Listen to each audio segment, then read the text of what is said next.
Hi everyone, I want to talk to you about a couple of things in blockchain and crypto and disperse some of the FUD or downplay a lot of the FUD that you're hearing.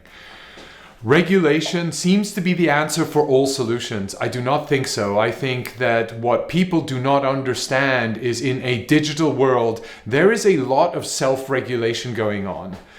In this new decentralized generation, that censorship associated with that self-regulation is a lot less possible than you have in these centralized organizations that are doing and controlling the censorship.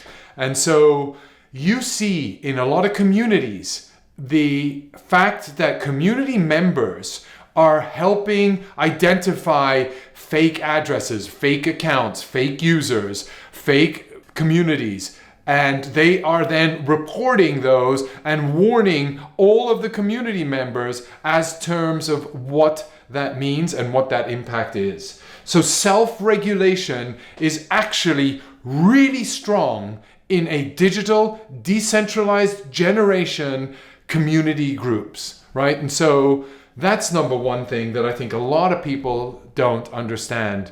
It is not the best of all worlds. You do have to still do your own research. You have to pay attention, and you will get hurt at some point. You will not physically hurt. You will possibly lose some money. You will possibly be a victim to some of these scams. Just do your own research and ask the community. And a lot of the cases, the community will help you, will warn you, and use a lot of common sense at the time. This is not a nanny state. You are on your own and the community will help you. But then if you do a mistake, you've learned, and hopefully that mistake is not too big. The other thing that keep coming up is this is a fake economy, it's bad, it's intransparent, nobody knows who's on the board and who's doing what. I think that's another wrong interpretation of what's going on. The entrepreneurs that are building amazing technology using very early stage infrastructure that is there and not very mature yet are very transparent, super smart, building extremely transparent documentation. They are running as a DAO, as a decentralized autonomous organization, and they are putting their tokenomics onto the blockchain and well as declaring their ownership. It is then up to you, the investor, to be able to participate in that in the way you want. And if you don't want to, it's your choice. You can easily say no.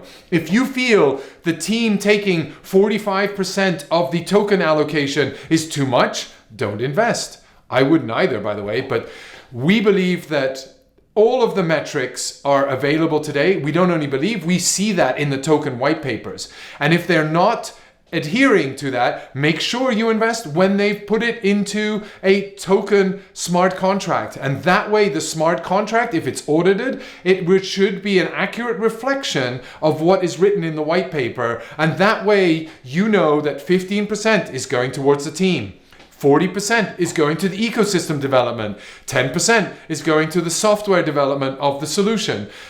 XYZ% is allocated to the user participant, etc. And the treasury is managing all of its funds, again, on the blockchain. So it's totally transparent in every single block explorer. And I think that is another unique element that people need to understand. And really, that is super beneficial to the industry, as well as overall to transparency, which is what we really pride ourselves on, is providing that transparency to all the participants across decentralized land.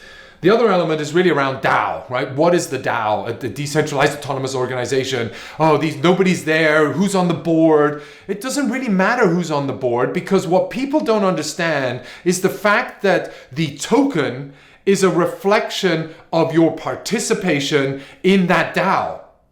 So the DAO You hold tokens, you are a part owner of the DAO. You are utilizing the service. The only value of that token is the utilization of the service, either as a governance token, a social token, or even a utility token, or that you need to pay gas fees, that you need to pay community members, that you need to deposit in order to vote as a part of the governance. That token is a utility, and it is a reflection of your ownership in that specific community and that project, as well as the ability to use that token to participate in there as well. So no longer are you conflicted between shareholder and user.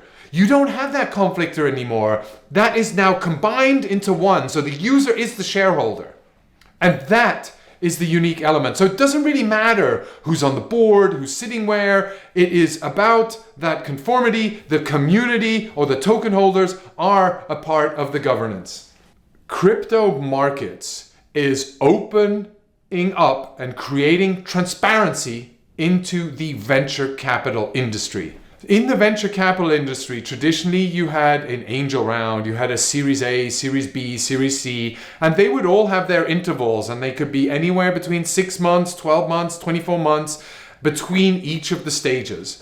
And you would not see a big movement between each of those stages. So between A and B, there was nothing happening, let's say for 12 months. You did your A at a 2 million valuation, and then Series B went out at 20 million valuation, and Series C at 100 million, or whatever those numbers might be. But that was the trajectory that you got. In between, you never saw anything.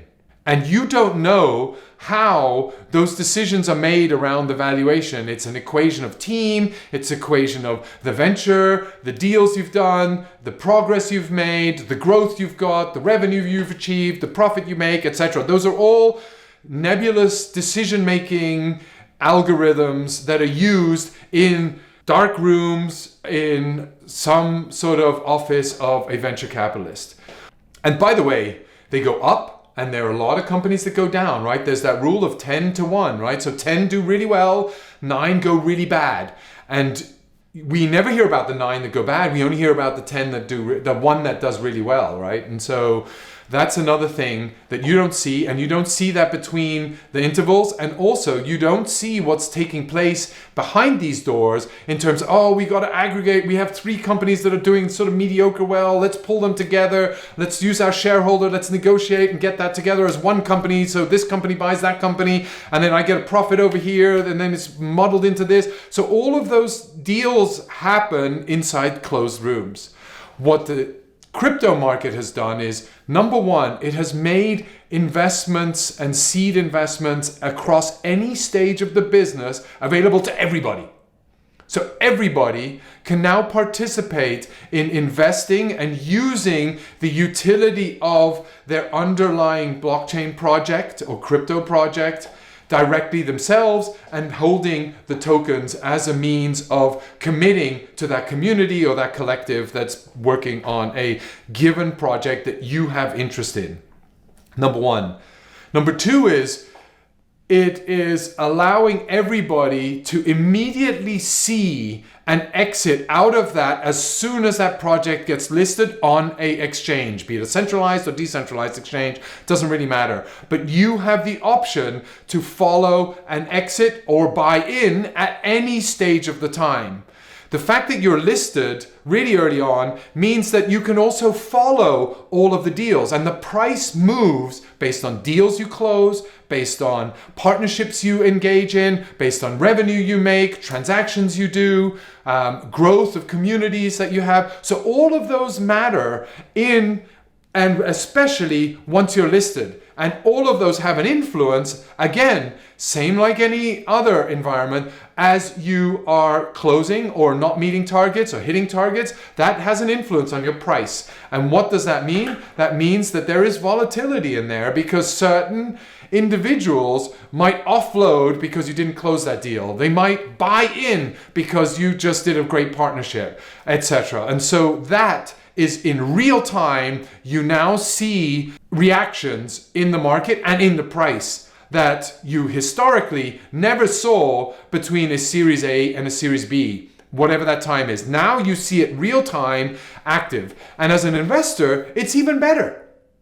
Because number one, I can invest. I believe in the project. I'm just going to hold. I got diamond hands. I'm going to hodl. I don't have diamond hands. I'm going to offload because I don't believe in that team anymore. I don't like that they didn't close that deal. So I can offload right away. So I can sell. Or, I missed that opportunity really early on. I can now buy in at any point in time because I really like what they're doing. And they've really evolved much faster than I thought they would. So how can I buy in and where can I buy in?